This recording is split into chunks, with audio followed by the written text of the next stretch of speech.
दोस्तों, गोली लगना बहुत ही गंभीर होता है। इससे जान भी जा सकती है। तो आज हम विस्तार से जानेंगे संपूर्ण चिकित्सा जो गोली लगने पर की जाती है। अगर आपको या आपके आसपास किसी को गोली लगी है तो तुरंत कुछ करना बहुत जरूरी है। हर पल कीमती होता है। जल्दी से जल्दी डॉक्टर के पास पहुंचना बहुत जरूरी है। आजकल बंदूक से होने वाली हिंसा एक बहुत बड़ी समस्या है।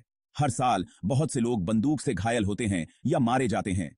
ये घटना कहीं भी हो सकती है। इसलिए तैयार रहना और गोली लगने पर क्या करना है, यह जानना बहुत जरूरी है। याद रखें, समय बहुत कीमती है। आप जितनी जल्दी कार्रवाई करेंगे और मदद पाएंगे, पीड़ित व्यक्ति के बचने और ठीक होने की संभावना उतनी ही बेहतर होगी। किसी भी आपात स्थिति में सबसे पहला कदम अपनी सुरक्षा सुनिश्चित करना होता है। अगर आप खतरे वाली जगह पर हैं, तो सुरक्षित स्थान पर जाएं। इमरजेंसी नंबर पर कॉल करें और घटनास्थल एवं स्थिति की गंभीरता बताएं। इसके बाद खून बहने को रोकने की कोशिश करें। घाव पर सीधा दबाव डालें। जरूरत पड़ने पर साफ कपड़े या अपने हाथों का इस्तेमाल करें। मजबूती से दबाने से न डरें। लक्ष्य यह है कि खून बहना जितना हो सके रोका जाए। अगर पीड़ित होश में है तो उससे बात करते रहें। उन्हें भरोसा दिलाएं कि मदद आ रही है। आपका शांत रहना उनके मन की स्थिति में बड़ा बदलाव ला सकता है। गोली लगने के बाद पहले 10 मिनट बहुत महत्वपूर्ण होते हैं। इसे अक्सर प्लैटिनम 10 मिनट्स कहा जाता है। इस दौरान शरीर के खून जमाने के प्राकृतिक तरीके बहुत तेजी से काम कर रहे होते हैं। जल्दी से जल्दी डॉक्टरी सहायता मिलना बहुत जरूरी है। सांस की नली खुली रहे, यह सुनिश्चित करना बहुत महत्वपूर्ण है। अगर पीड़ित बेहोश है तो सांस की नली खोलने के लिए सावधानी से उसका सिर पीछे की ओर झुकाएं।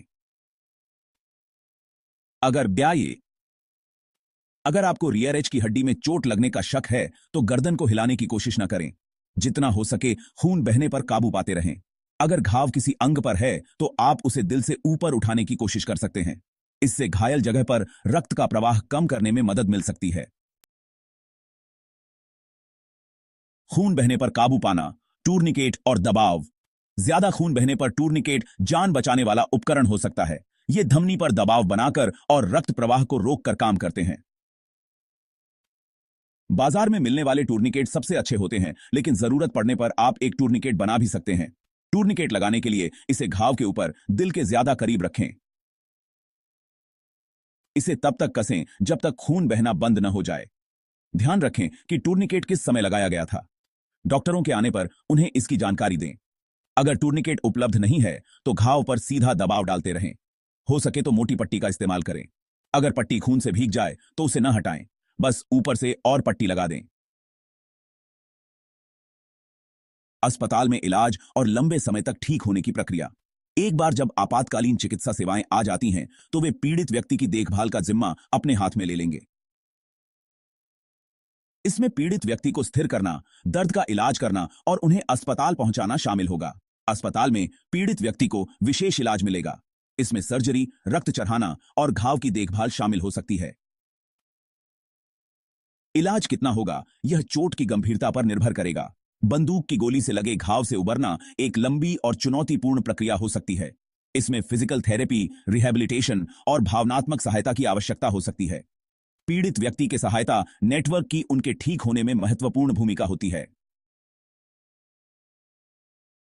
मनोवैज्ञानिक प्रभाव और सहायता।